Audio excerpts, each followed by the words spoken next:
Menolak seluruh gugatan kubu Prabowo Hatta sepertinya tidak menjadi akhir perjuangan pasangan yang ditopang Koalisi Merah Putih untuk menggoyang legitimasi Joko Widodo Yusuf Kala sebagai Presiden dan Wakil Presiden Republik Indonesia terpilih. Menguasai lebih dari 50% kursi di parlemen, koalisi ini akan mengklaim menjadi oposisi untuk mengawasi pemerintahan Jokowi JK. Selain itu, upaya hukum juga masih diupayakan kubu Prabowo Hatta.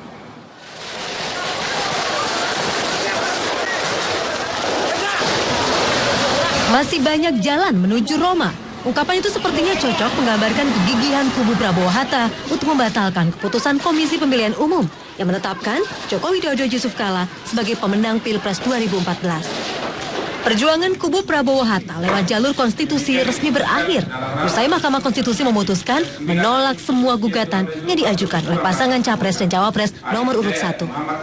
Meski menerima putusan MK, kubu Prabowo Hatta mengaku akan terus berjuang, termasuk wacana membawa perkara ini ke ranah Pengadilan Tata Usaha Negara atau PT UN maupun Mahkamah Agung. Kami menegaskan akan terus berjuang bersama rakyat dan barisan Koalisi Merah Putih untuk memajukan kepentingan bangsa dan negara.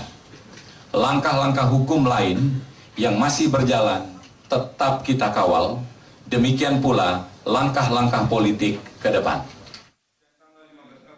Selain masih menempuh upaya hukum, berjuang di jalur politik juga kian didengungkan koalisi yang menguasai 50% lebih kursi DPR itu. Selain membentuk pansus Pilpres, berada di luar pemerintahan alias menjadi oposisi pemerintah, menjadi opsi kubu Prabowo Hatta yang paling realistis. Saya pikir kalau untuk menjegal itu tidak ya. Kemudian kalau tentang imbas, tentang dampak itu kan ada dua ya, dampak positif dan dampak negatif. Nah, kalau dampak positif itu kita harapkan akan terjadi sebuah transformasi di dalam sebuah proses pembangunan.